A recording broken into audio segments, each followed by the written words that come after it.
my favorite thing for last year was that the avatars inside the software stack are either male or female. And that's not good enough. Yeah. Right? So if we're trying to create progress through digitization, we also need representation in the software.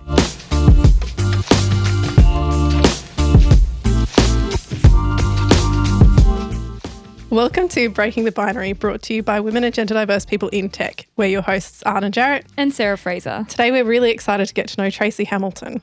First off, though, we'd like to acknowledge the Awabakal and Worimi people who are the traditional custodians of the land where we're recording today, and to all First Nations Australians on whose traditional lands you are listening from.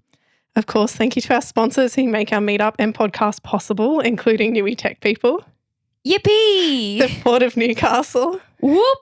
MGA Thermal. So cool, or should I say hot? Really? It's a thermal energy storage tech for people who don't know. And Fraztech. Illuminating, because they do lights. I get it. That's good. Thank you. Hi, Tracey. It's so great to have you on the podcast. How are you? Kia ora, and where am I? And thanks for having me. And I appreciate the opportunity to be sitting with you two gorgeous humans. I like the puns. Thank you. I'm all over. One person. Job done. On reflection, I could have done more, but the inspiration came to me halfway through listening to sponsors. So what are you loving at the moment, Tracey? I am loving, obviously Barbiecore. Yeah. And for those of you who are listening, not watching, you are missing a trick because Jarden is rocking. Yeah. Arden, I called you Jarden. Oh, there you go. Yeah, that was good timing. That's just a notification. Arden is rocking Barbiecore. Yeah. She is. Yeah. So if you can't tell, I'm still loving pink. I loved pink last time we record. I'm still loving pink. I'm also, last night I went down a rabbit hole about training with hypermobility. So I don't know if that's, but yeah, hyperfixation. So I'm what were you really able to do with your fingers? Yeah, it's actually my shoulders. Okay. Yeah. Well, I mean, it's basically all of my joints, almost all of them. But yeah, my shoulders, because I want to be able to do a pull-up. And it's proving really quite difficult. But I found a really cool blog, and then I was like looking at all the cues, and I was like, oh, yeah, okay, well, my shoulder blade is always slightly winging on my left side. And so now I'm working out how to make that better. Anyway, that was a bit of a tangent. I have hypermobility as well, and that's why I claim I can't do a push-up. It's actually more related to my harder. It is harder. I'll send you the posts about it. I have no upper body strength, but it's definitely because of my elbows. And shoulders and wrists. I have hypermobility, but it's, I'm fast and on the move. Yeah, nice. Yeah, nice. Good kind. What are you loving at the moment, Sarah? I have developed a really bad hyperfixation on board games. My partner suggested it would be fun if we started playing board games a couple of times a week. Oh, no. So we went to from having no board games to I think we have 6 now. And this was only last week that he suggested it. So he's like, I was thinking we'd get maybe 1 a month. And I was like, well, we have 6 now. So Have you tried them all? Have you got a favourite? We played Ticket to Ride last night, which was a lot of fun. I really like games that are a mixture of strategy and chance. Mm-hmm. Just strategy. Probably too hard, too much brain work. I want to be able to blame chance if I lose, but just chance, I'm like, well, this is crap. I could just get a robot to roll a dice for me and it wouldn't make any difference. So, Ticket to Ride's good. Calico's good because it has little cats on it. That's 90% of the reason I bought it is because you have little cats you can get points with. I also got Raccoon Tycoon, again, because it has funny little animal characters. That's also a big part of my decision-making in getting a board game. Is there a theme here? I don't know. Well, it's your lucky day, and the dice has been rolled because for those of you listening, you might not realize we're recording from Newy Tech, and I like to check out what's on people's bookshelves, and there just happens to be a new game that Sarah hasn't played. And so it's called Teamwork, and it's part of the School of Life stack from Devotion, who is an absolute ledge, basically created an opportunity for muggles to learn more about philosophy. And so We're going to You're play. flipping the Tracy's script. ominously got All a right. big stack of cards. This is no longer our podcast. So I the love it. first question I am going to ask Arden, what small weird thing makes you feel safe? A small weird thing. Can I say my cat? You can. I Okay. like that. That's nice. She's small and she's weird. Yeah. That's cute. And what about yourself? Oh, that glob of blue tack I have on my desk that's fun to play with. If you're stressed, get some blue tack. If you Yeah. need to stick something up, get some blue Get some tack. blue tack. Yeah. Mm. Not sponsored by 3M at all. No, but 3M if you're interested. Winky face. Total fans of blue tack in the room. Well, I quite like this one, so I'm just going to go straight to this one. Nice. Sarah, in what ways are you charmingly odd? These are such good questions. Beautiful. I'm sure a lot of people have a lot of different answers to this one. I would like to say my mushroom facts are really up there. I gave some mushroom facts last week. The people, and I mean one person, shout out to Sam, loved them. So I'm going to list that as my answer. Yeah, knowledge of mushrooms. Nice. Nice. The shroom. Yeah. Shroom queen. Yeah. Again, sponsorship opportunities. Yeah. And what about yourself? I'm not sure. I mean, I guess I'm odd in a lot of ways. Which ones of them are Thoughts, charming though? Maybe it's my love for medieval costumes. They are good costumes as well. Thank you. I like Yeah. them. Would rate. Yeah. You would rate. Well, it's one of those things where my dad had always said, with impeccable manners and a bit of charm, you will go far. So that kind of sense of opportunity is definitely one to learn from. So Really beautiful. less odd, more charm. My dad said Bit to of a me twinkle. when I was in year 8, he said, Sarah, you can get away with bullshitting most things as long as you're confident. And I was like, all right. That's Noted. great advice. Life tips. Yeah, and look at me now. I think Here she is. ours was very similar advice, but it was no one questions you if you walk with confidence. So because I have funky eyes, it's called Erlen syndrome, and I always needed things copied on coloured paper. And if you just walked with confidence into the staff area, no one stopped you or came to help you. And then I'm like, well, there's no one here to help me now. What do I do? So I Should've been always less had to look confident. kind of sheepish for someone to help me and photocopy it for me. It's kind of akin to just wearing a high-vis vest into any venue or place. Yeah. You know, That's no it. one stops you. Hold if a you're ladder in and a high-vis yeah. vest. And Just get in go anywhere. do what you want. I don't know. Huge fan of the Zag, which is, I remember going to one of the awesome meetups here in the Newcastle area. Yep. Big energy tech conversation.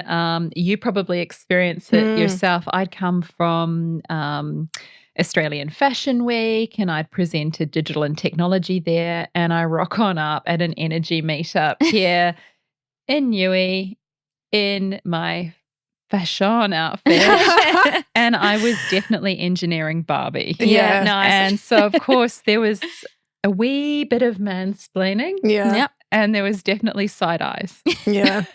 Especially when one of I you. dropped my bombs around what I knew about batteries. Yeah. I definitely embrace being energy storage Barbie or engineering Barbie because, and then you stand out. People remember you. I wear very bright clothes. Yeah, at the that moment. was that lady all in pink. Oh, yeah, that one. No, yeah, that one. That's also why I am still dyeing my hair like copper because it's not naturally this colour, but I absolutely love it. And I was recognised in a car park once. Oh. Someone stopped me and said, "Are you that woman from MGA Thermal?" And I was like, "Yes." But That woman. there's That's more nice. than one woman at MGA Thermal now, so that's good. That woman. Yeah. I am on a lot of the socials and recognisable. The face of. Yeah. I don't dye my hair because I'm incredibly lazy and I don't like people touching my head. So- Yeah. I don't enjoy the hair like appointments, but I like having red hair. The result, the result's worth the pain. Okay, so this is a segue for you. What film star might you play? What film star might play you in the story of your life? I don't really know people's names. Honestly, all I can think of is when I used to do science videos back in university, someone commented that I look like Amy Schumer, but they meant it as a compliment. They said that's what Amy Schumer would look like if she wasn't so political. And to this day, I think about it and think, what the hell? There is someone who I've watched on like Netflix movies who I swear looks like you, Sarah, but I am face blind. So yeah, I also have a very amorphous face. I think it's because my cheeks, and again, if you're listening to this on a podcast, you'll just have to follow with me. I have quite baby cheeks, and that kind of like just blends me out into many other faces. That's my theory. I'm not a closet fangirl. I'm an out found girl. And I'm going to have to say for anyone listening, you have to look up Sarah the Sci-Fi Girl. You have to look up her YouTube catalog because I can't believe I still haven't fabulous. done that. And we're doing that straight after this podcast. It's something. Back in my Amy Schumer days. Who would you be, Tracey? Who would play you? I used to say if I wasn't in corporate, I would be on Broadway, except for I can't sing. Minor detail. Yeah. I think that now it would, I'm thinking more anthropomorphic, that I'm definitely going through a phase of I would want cartoon rather than human. Although I have enjoyed the humour. Margot Robbie with her little feet that then are still on tippy toes when she gets out of her shoes. Hilarious. I wish that it would be someone as savvy, sexy, and very cool as the woman that was the Bond on Bond and is now on Oppenheimer. I can't remember her name. Incredible actress. I'm also terrible at names. I don't know anyone. Is it Rachel? No, it's not. You should Google She's it. way You've cooler. got a computer in front of you. I was just about to get my phone and I was like, yeah, I'll look it up. I'm sitting in front of a computer. Yeah. You should be fact checking us as we go. Just halfway through be like, I've just Googled Bond girl. That's obviously not very helpful. I remember going through this stage of like meeting all these incredible celebrities and then going, am I cooler than you? Definitely not. No. Or was it? No, this lady was glad to not be cast as a Bond girl. So Oppenheimer, and she's also in a new show called Darling on Netflix that's kind of set in Palm Springs, and it's quite funny that there's some sort of 1960s energy development going on in the background and all these people are having a Stepford wife moment. Is it Florence? Yeah, she's a rock star. She's beautiful. Yeah. Oh. My dyslexia is preventing me from even trying to say her last name. It's only 4 letters, but Pug. Not sure. Pugh. What word is that? Yeah, who knows? I can't even sound it out because that's not how my brain works. I wish I was that hot instead of like the freckled dorky girl. And so that's kind of an interesting thing. So when you were growing up, did you have any thoughts or fantasies about the kind of job you might have as an adult? I think there were lots of things I wanted to be, but I didn't really know. There was one time in in primary school, they got us to write a speech about what we wanted to be when we grew up. And I'm like, that's silly. We're 10. You know, how are we supposed to know that? And I'm very much someone who, like, when I plan something, I really plan it. And then if it doesn't go to plan, I get really upset because I'm autistic and I like my schedule. And anyway, so I tend to not plan things when it comes to career. I want to be open to taking opportunities. Otherwise, I wouldn't be. But back to me being 10, I ended up being really frustrated. My mum was like, well, why don't you just write all the things you could be? And one of them, I was like, well, what makes really like a lot of money? And so she said a geophysicist did. And so I had to practice saying geophysicist and learn what it was. Because the teachers, one of the examples, it was basically like a hairdresser. And then I had to debate as to why I didn't want to be a hairdresser. There wasn't like, I thought I could do something that I'd find more interesting. That's not a good enough reason. Anyway, I just wanted to do something I found interesting. Kind of on a similar vibe, I wanted to be an entomologist, which for people who don't know is a bug scientist. I only knew the word entomologist because there was a show that was this guy who was an alien entomologist, and I loved bugs at the time. So I was like, oh my God, there's a job for that. Holy sugar. So that's what I wanted to be. And then I grew up less buggy, not buggy. Now you're more into mushrooms, there Sarah. are definitely some bugs still involved, but not in a professional capacity.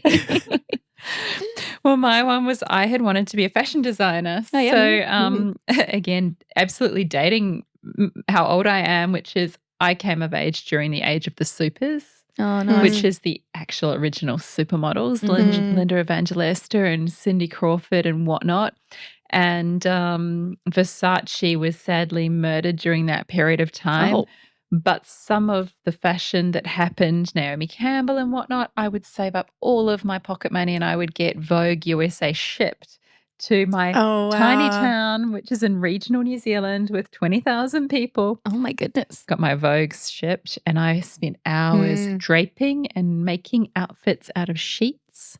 I love it. And that then kind of blended with the theatrical stuff where I used to write and score and star and produce in plays in my neighborhood where I would invite the neighbors' kids to be part of my production and then we would charge their parents 50 cents for the privilege. Nice. Oh, Very so good. smart. They have to go. It's their own children. And so it's a case of, that kind of sense of bringing people together to make, create, and the curation has, funnily enough, been probably a theme. I got my childhood moment of being involved with fashion last year when I worked with the Australian Fashion Council to tackle carbon textile wastage and sustainability as a result of the manufacturing process. And it was a phenomenal opportunity and really, really odd going like, oh my God, here I am. Some of our brands were walking at Fashion Week. And then this year, which is the second year of our program, second pilot year, they've all been Australian trademark fashion brands and they've all been exporting.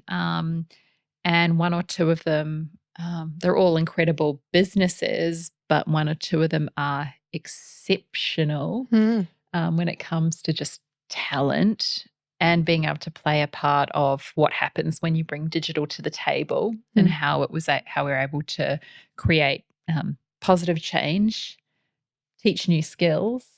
But also for this year's project, I've been really deliberate around access. So although the program was funded within a geo and that grant then was, geolocated, we're able to convince the beautiful customer or sponsoring body, which is the City of Sydney, to also include some First Nations fashion designers who are on country. And so all of a sudden you had designers that were, way off grid, Northern Territory, who also showed at Fashion Week. It's also a phenomenal moment in time for what's going on when it comes to finally getting the representation that we want to see. So we had designers that were actively gender fluid and gender neutral. My favorite thing for last year was that the avatars inside the software stack are either male or female. And that's not good enough. Right? So if we're trying to create progress through digitization, we also need representation in the software.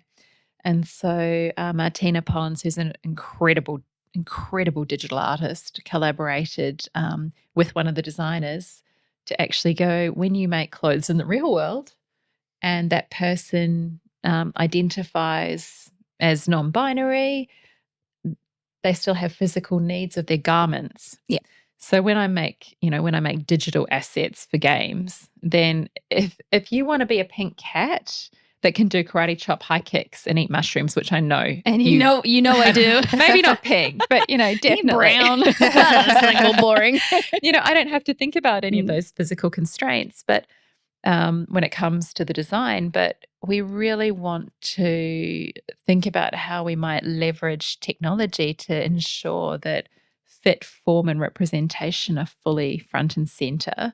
And, at the beginning of the show, we talked about what's inspiring me at the moment. I'm doing a reasonable amount of work in machine learning right now. And one of the ad tactics, it was done by an advertising agency, and I'm pretty sure it was probably done for an award, entry. However, what they did was they took childhood photos of transgender people, and they rendered them based on a global database of potentially how face and form develops.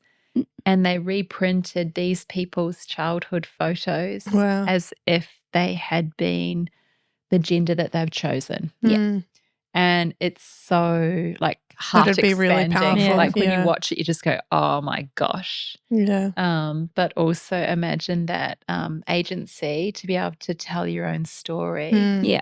And to be able to, some of them said when our kids have asked for photos of mum and dad, when you're at school, when you dig them out, you feel ill. Yeah. Because Yeah. I didn't want to be a little girl in a gingham pinafore. Yeah. That wasn't how I yeah. saw myself. Yeah. And so to be able to show my child, here's a picture of me in a boy's uniform with short hair, which looks exactly like dad likes to see himself now.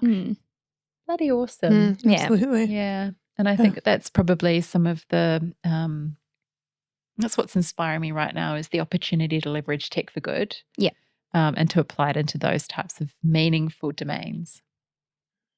What would you like to learn more about going forward? Oh, God.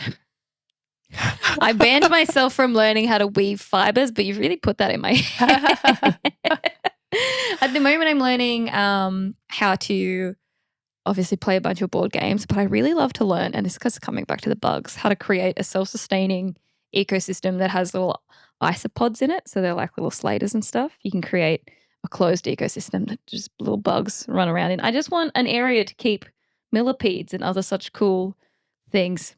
Are you going to use threads and like have harnesses so that they can... I did a bit of reading about how they did flea circuses, and it's kind of messed up for a lot of it. So we won't be doing a millipede version of that, but it's tempting. You can edit that bit out. What about yourself? Learning. I think this is very telling of the stage of like business that we're at, but I think MGA is going through. It's going to be a journey, right? Because we've got the demo unit, which is 5 megawatt hours, and that's going to essentially step us up a technology readiness level. And there's a whole shift that's going to be happening in the marketing, because then we won't be marketing to investors and policy decision makers. We'll we'll shift our primary focus to customers. And so, I haven't worked in another company in a marketing position before. So it's just really interesting. Like, I just want to learn more. And I think the shift is very exciting, but in any of these new things that happen, I want to do like a deep dive into research and just like get a foundation before I do things. And there's not been a trigger yet, but I'm just aware that it's happening and that I'm about to want to learn more about it. Yeah. It's an exciting time. I like it. I like it. And it's the thing that I have been learning has been the friction between lived experience and enablement. So also, I've known this for a long time, is I love to talk about growth mindset, but I hate the pain of growth. Yeah. It is uncomfortable. It's a classic easier said than done. Yeah. It's so much easier to be in mastery. Definitely easier to be in mastery. And in some of the programs that I've been delivering lately, having worked in enterprise businesses which are well-funded, or with startups in countries where capital is fluid, it's a very different ball game being here in Australia, working with growing businesses, whilst in the background, my family building our own social enterprise and learning actually about the difference between a technology company that all I need is a laptop, indemnity insurance in case you stand on some Lego in a workshop, and some Wi-Fi. And one of my founders recently needs incredible amount of capital to build robotics. Yep. I'm like, surely you could have built an app. Mm. Accessing the investment needed to create different things. So I'm It's really feeling hard the in pain now. Australia. Yeah. And now when I go to the hairdresser as well, because I've got this new sense of how much things are worth in the real world, that I said to the young woman who does my hair, amazing young entrepreneur, I said to her, oh my gosh, you've probably got about $1,000 worth of stock sitting on that bookshelf there in the salon. And she's, yep. Yeah. That's correct. Yeah. So really understanding, I feel like I've had one of those moments where everything's gone in from black and white to Technicolor, where I'm like understanding the context. Yeah. It's interesting. So that's something that I'm learning, and can be really disconcerting at times and super liberating at others. Yeah. Yeah. Yeah, there is a big difference between like a software-based startup versus anything that uses any kind of hardware. As Arden, who needs a God knows how many millions of dollars facility. Just even like our competitors will raise 80, 100 million, and they're like not where we are in technology readiness. It's really bizarre. But they're in America. We're in Australia. So best we can do is under 10 million, Yeah, we'll have what you will give us. Thank you. Let's talk about exceptionalism and culture. So I look at the potential, and we've spoken about that friction between postcode and potential isn't statistically correlated, but access is. Yep. Is it bounded by culture? So what's gone on in Australia that's led to what we're seeing today? And what's the role for exceptionalism and, take no prisoners opportunity pursuit? Even across cities, the difference in your ceiling, so to speak, is quite different. So the ceiling for a software dev in Newcastle is more limited than if you were to go to Sydney.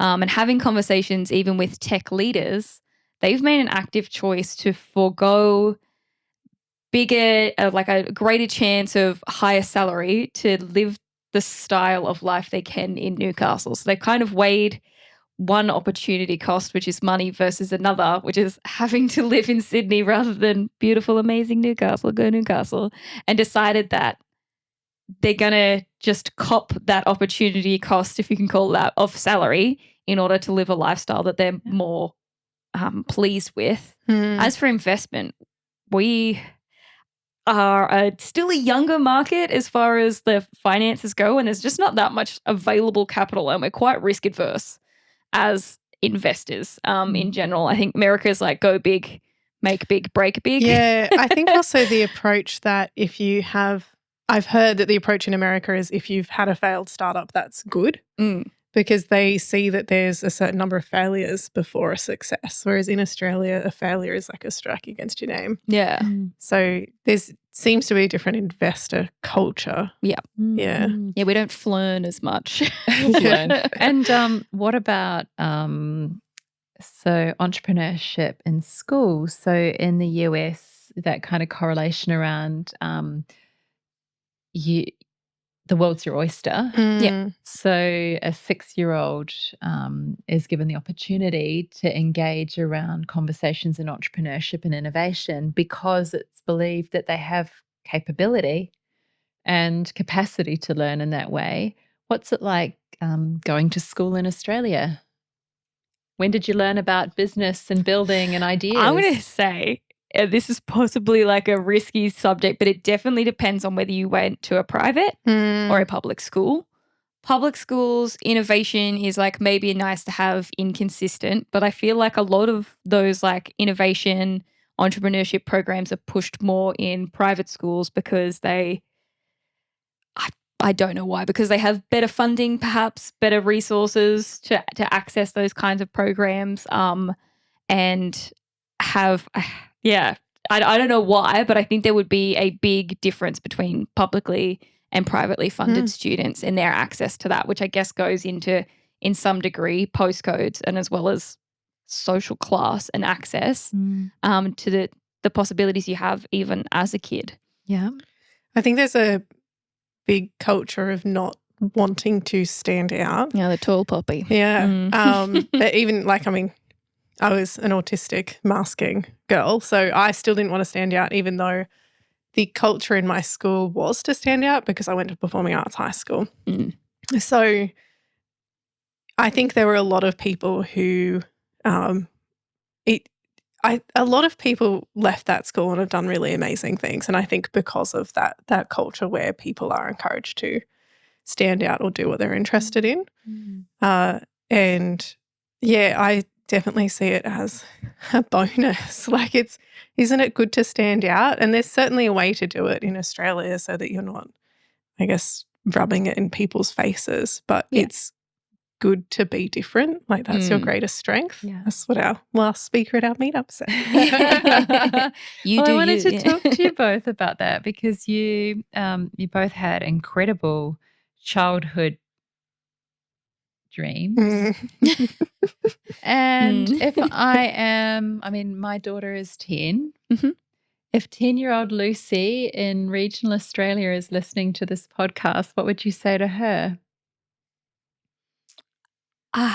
It's a bit of a weird one to me because I was really outgoing as a kid, and then I hit a stage where, because I have ADHD and wasn't diagnosed till only very recently, a lot of the things that I did to kind of cover up time blindness and the fact that I forgot everything meant that I was highly anxious all of the time.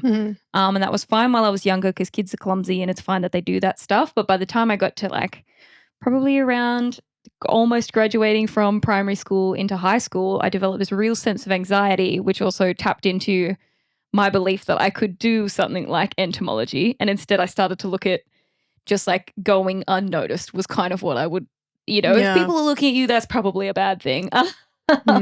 So that's not a piece of advice. That's a terrible story. I guess for kids, like being different is okay. And working with your brain is the best thing you can do. Like don't try to outbrain your brain because that's what I've tried to do for a really long time and it doesn't work. You just got to work with what you've got. That's different and it's probably a good thing even if you can't see it at the time. However you work, just find out what works best for you and then do that. Nice. There you go, kids. Be inspired. Thank you. I think that there's so many parts to a career and it's unlikely you're going to be doing something or one thing the whole time. And so like Sarah, you've already done two very different things. Whoop, whoop. Yeah. And I think I felt like in my planning and like when I had to pick one thing, it felt really hard because I was good at a number of things, but then I was encouraged to go to university for something that could give me money. That wasn't because one of the things that I loved was art, and I got into the National Art School, and then I decided that I'm going to do business first because that way I can support myself. I can always go back and do art. I can like support myself first and do that degree first. I was also looking at engineering and maths, which I knew I could do, but it was a matter of me actually putting my mind and my time into it. And yeah, I eventually decided on business because I didn't want to pick. So I was like, this is somewhere in the middle. I know I can do it. I'll be able to do fun other university things, like go on exchange, which I did, and run a business society. But I think what I'm getting at there is that it's hard when you're not good at one thing because a lot of people have one thing where they're really drawn to. And a lot of things for me, say like music and art, I was like, but that doesn't really help me have a career. But now I'm in marketing and now all of that background really helps me. And I think there is a use for all of your skills and your interests in a career. And just because you don't know what it is yet doesn't mean it's not there. Yeah. It's interesting for me. Mine had ended up from my coping mechanism, which was to have great imagination and to be fast kept me safe. Yeah. As a person who's a survivor of sexual assault and sexual abuse, those skills actually meant that I was able to manage what was going on in my environment, which then conditioned me to have impressive talent and imagination and agility. which works very nicely in running, global advertising accounts and whatnot.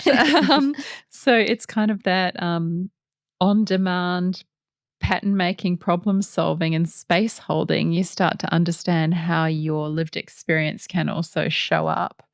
And I think probably it's been fascinating to understand that dynamic and to be able to extract myself from my lived experience and what my skills are. And then go, well, actually, which is the bit?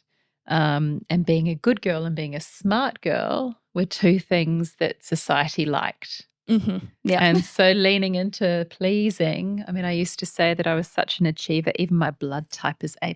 And now I say it's A positive. Born again. That is a weird one, like learning to just be kind of bad or average at stuff and that being okay is something that I guess a lot of girls had to be good at stuff and quiet and just, well, I had a lot of anxiety, so I always thought if I wasn't being the best at something, then I shouldn't do it. But I've really learned to just be kind of crap and be okay with that because it's a process where I'm learning to be better. And that's all right. Yeah. It's really hard to take that pain of failure when it might actually be knotted into, you must be a bad girl then. Yeah. You're bad at this, therefore you're terrible as a person. Yeah. And it's like, oh, are you sure? All right, well. When I started a lot of growth once I finished university, because of course then I'm not achieving the next thing. And that was a very interesting time, I guess, immediately finishing university and then not having a grade at the end. I'm I'm HD, high distinction. It's really good. When it's tied to your personality, it's like, well, what do I do now? I'm just at work. But I remember in a lot of that discovery phase, I saw a quote that was basically saying, nature just exists and it's beautiful. Nature doesn't need to do anything or achieve anything to have the right to exist. And so I was really like, oh, I don't need to be constantly proving myself. I can just be here and that's enough. Yeah, it was really interesting. It's hard to shift from human doing to human being. I laugh because my byline used to be, if you're not moving, you're standing still. And obviously, as I'd shared previously around that, keeping myself safe, moving is good. Still is not. Therefore, all the regulation stuff you can, and then physically being a child of a military family meant we were always on the move. Oh, yeah. And then I took that into my adult life where every few years we would move. And then I got myself a fly-in, fly-out job. Whoop, whoop. We're definitely moving now. Lots of moving. And it's to be still and to be enough is a journey. Yeah. It's a special kind of act of courage to be like, even obviously I have a few mentally spicy issues, and for ages I couldn't be still because then I'd be left alone with my thoughts and I didn't really particularly care for them. So as long as I was moving or doing something or talking to someone or consuming something, that was fine. But being alone, especially like in a house by myself for a couple of hours, that was really hard. So just like, and obviously it's all a path and everyone's on it, but learning to just take a minute and be in your own sense of peace and being okay with that. Sometimes I do better than others. Or even just sit with the chaos. Yeah, just like letting it like, oh, okay, this is happening and that's okay. Because my journey with that is that I didn't understand the emotions that were happening and I couldn't identify them in my body. I didn't know what was happening and it was obviously really uncomfortable because some really strange sensations are happening and I don't know what it is or what it means. Yeah. Why do I feel like this? How good a psychologist? I love the fact that you've touched on the like the feelings, the semantics. I find that tension really hard, which is I feel everything. And if someone says, how are you feeling? They're wanting me to explain it with words. And I'm like, a bit fizzy, kind of a purple, fluffy Yeah, that's sensation. I get that, amazing. yeah. You know, and I'm Yeah. like, but if you want me to say, oh, I feel sad, I feel Yeah. meh, I feel angry, it's like, no, it doesn't come through that way. Yeah, that's not Yeah. how it. Yeah, that's. You want me to use my words? Yeah. That's so interesting because that was basically the first step my psychologist took me through to be like, okay, but like, what is the sensation in your body? Where is it sitting? What's the color? What's the texture? Like, what's the feeling? And and then the next step was actually saying, well, here's the 4 main emotions. Where does it sit in that? And then like, there's more subcategories. So yeah, really going back to the basics, being like, it's not just in your brain, like it's it happens to your body. I get handed that chart a lot when I am like trying to talk about. So she just hands me the emotion chart, and I'm like, that one. Well, you know, it was funny working with a business like Facebook, where we're so reductive right now. There's only 5 emoticons, so that's you know, when we go lived experience, and yet the work that has been done on giving words to feelings.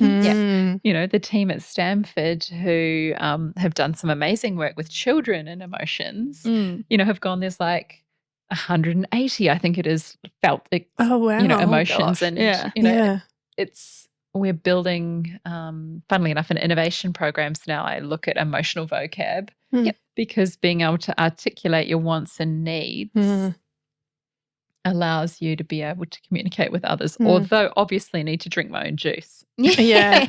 Well, I think you've got to let yourself have wants and needs, which is another step. Yeah. There is a bunch of research that suggests being able to accurately identify what you're feeling helps with your emotional regulation as well.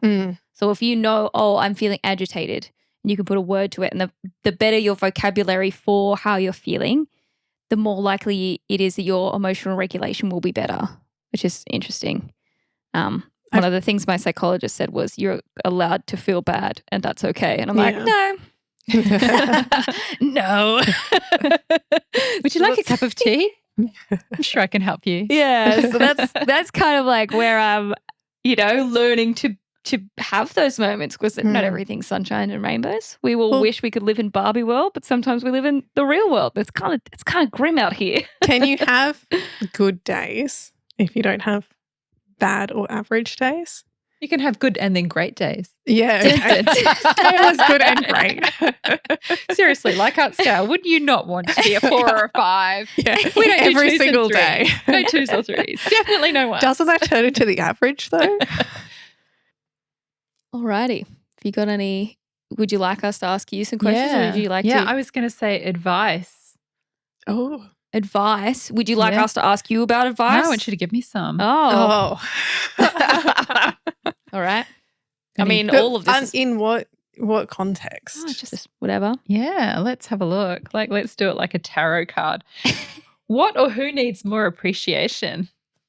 Oh, yeah, we like this shout out. Who are we going to do shout outs to? What are our shout outs? Shout outs to all of the working mums out there that aren't either talk about their kids too much, aren't allowed to talk about them at all, and probably still have to do more of their housework because their partners, if they're in a hetero relationship, don't realize what there is to do. Shout out to the people who are men in those hetero relationships that are becoming more and more aware and trying to shift that needle as well. So appreciation on the invisible workload. Yeah, like people doing the invisible work, good job. Also, people who aren't, get it together. So it's like a shout out and a shout at. That's where I've landed. I feel like it's turning into yay or nay. Yeah. Appreciation moment, gratitude moment. I'm going to appreciate all of the people who still show up even though they're dealing with their own stuff, whether or not that's mental health like PTSD, neurodiverse capacity things, but just people who are still amazing human beings and still show up even though they're dealing with so much that lots of people can't see. Yeah. Bravo. I'm going to do a shout out and a note of appreciation to all of the people doing the hard work breaking new domains. It's terrifying. It's brave. It puts you at risk. We've seen some phenomenal progress as a result of some incredibly brave humans. And from the likes of Grace Tame in the last few years to even everyday heroes, Young Australian of the Year, Lottie working on plastics and sustainability, like just breaking those new edges. Appreciate you. Thank you. Thanks for taking it on behalf of humans. We should have like a clap, an applause track. Yay! I'm grateful for the plants and the sunshine. I love plants. So grateful for the plants and sunshine. I'm grateful for the blue skies and the ocean. I'm so looking forward to daylight savings and being able to lie out in the sun after work. That will be delightful. Is anyone else doing sun drinking? I do sun drinking. Tell me more.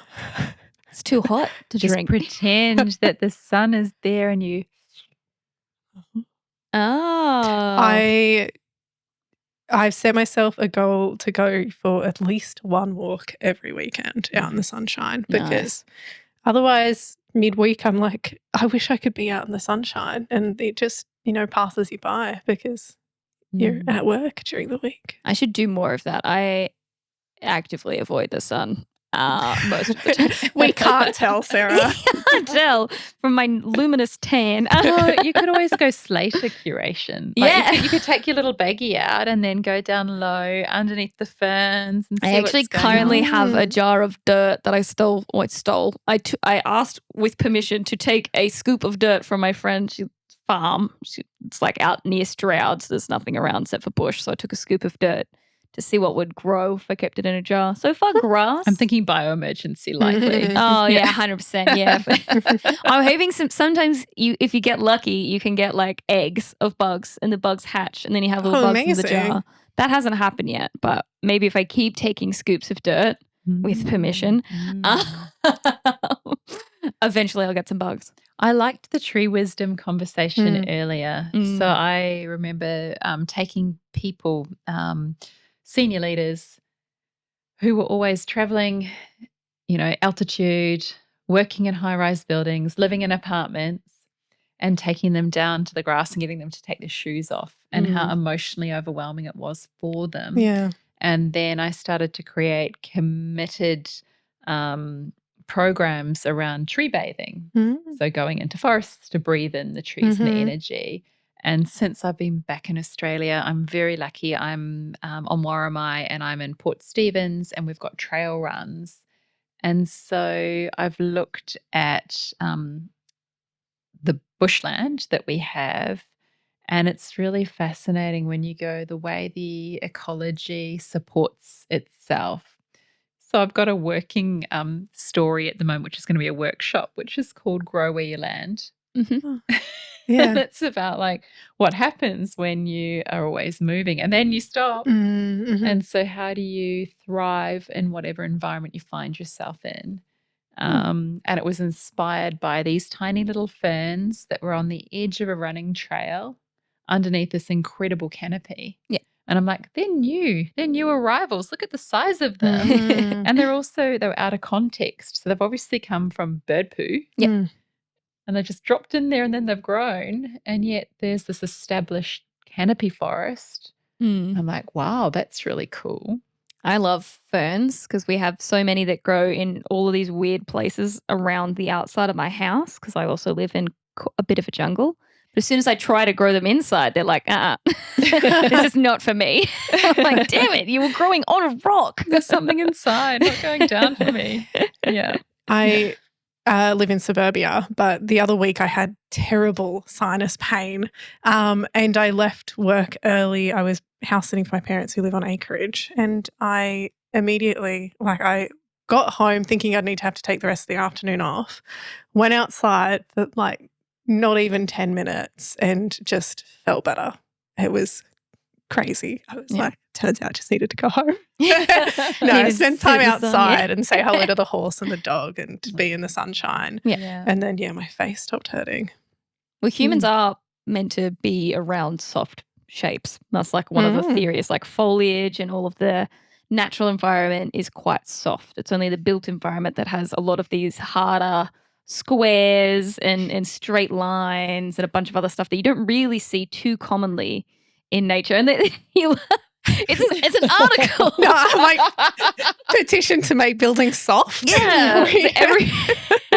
Or just I'm like just thinking velvet about line my everything. diet and hoodies and, Yes. Like I love humans velvet. like soft, rounded shapes because that's speaks to the natural environment. It's, I couldn't survive in inner Nothing city straight. Sydney with the grey, tall skyscrapers and no trees. That's, anyway, that's more science.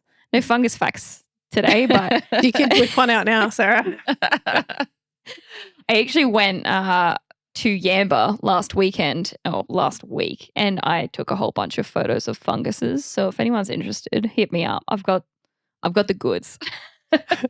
And I know you'll be able to explain like the wisdom of spores and how they communicate their knowledge and whatnot. It's also really fascinating that you might not realize, but mushrooms have different growing mediums as well, and you can get invasive mushrooms, which they had up Sounds there. painful. Yeah, but it's sad because they're these really beautiful, bright orange little mushrooms that look kind of like a kaleidoscope of weirdly orange stars, but they're evil. Oh. So Don't be those mushrooms. yeah, don't be evil orange mushrooms. Be the good mushrooms that look like a table. That's How do fun. they manage the invasive species of mushrooms? A lot of it's to do with like suppression. So they have shoe cleaners that you wipe down your shoes to get rid of any soils that might contain pathogens or fungus spores or whatever.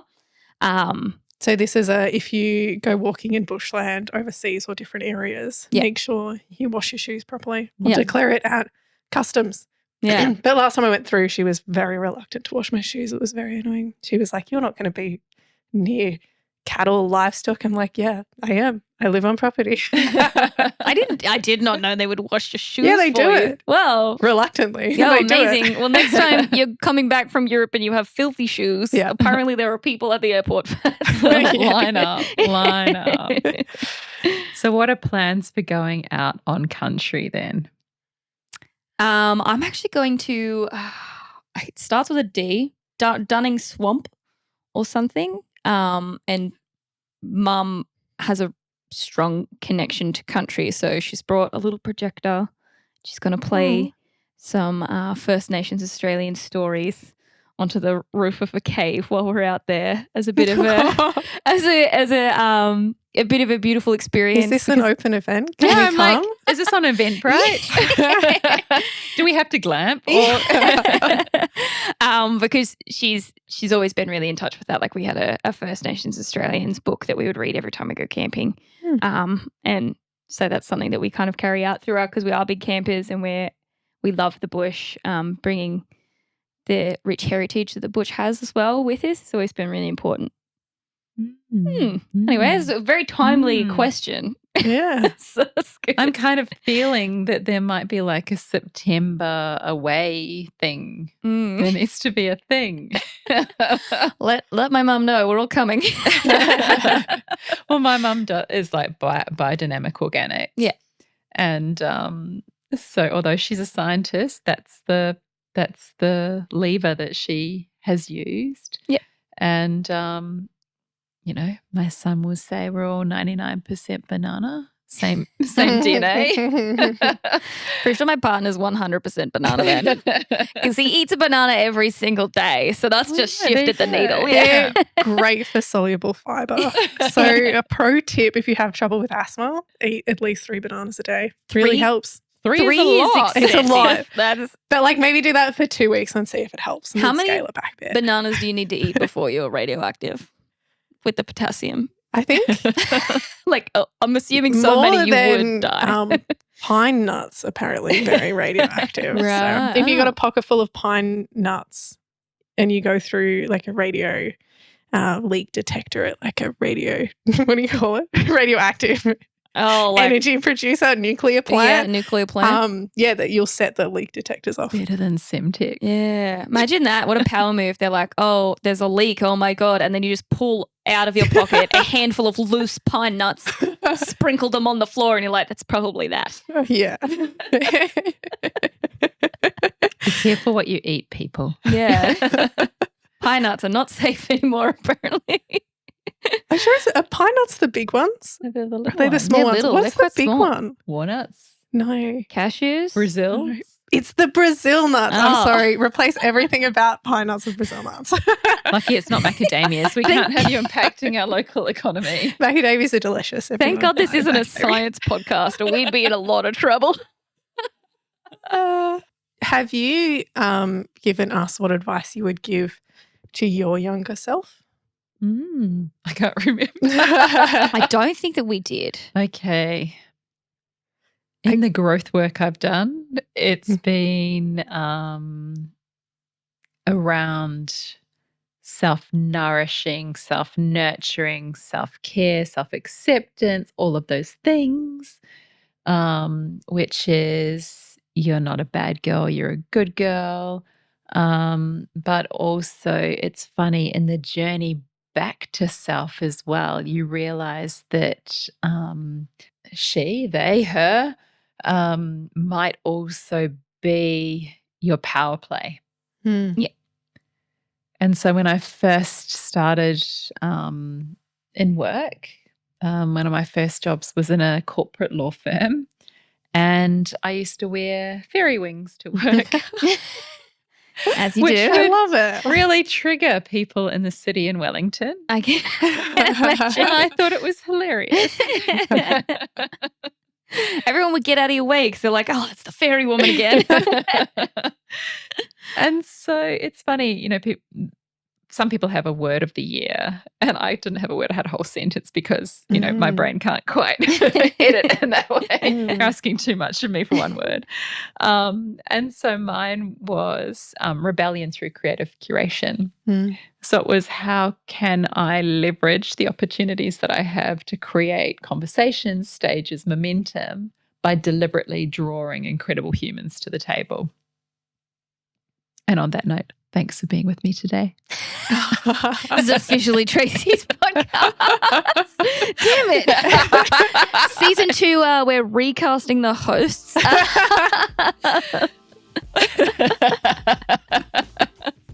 If you enjoyed this episode, leave us a good review, recommend it to your friends, and share it online.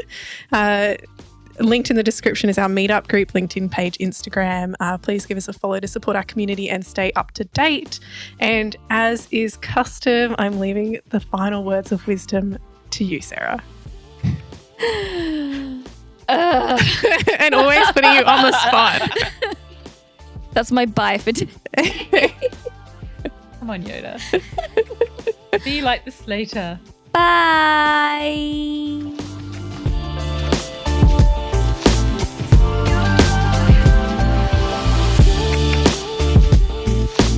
Fair enough. I'm going to go home and attempt to knit a baby beanie. By knit, I mean crochet, because I cannot knit, but I can crochet passably. I'm not going to use the word well, but passably. What color is it going to be? It's good. I have this like baby fabric. I mean, baby cord, baby thread. I don't know. Baby yarn. Yeah, baby yarn. There we go. Baby yarn. Which is like pink and blue and green, like all of these mixtures of colors, like classic baby colors. Baby colors. Yeah. Pastels. So, because I knitted a blanket for Kobe when he was crocheted a blanket for Kobe when he was born. It was so dense because I'm not very good at crochet that they use it as a mat now for the kids. So that's good.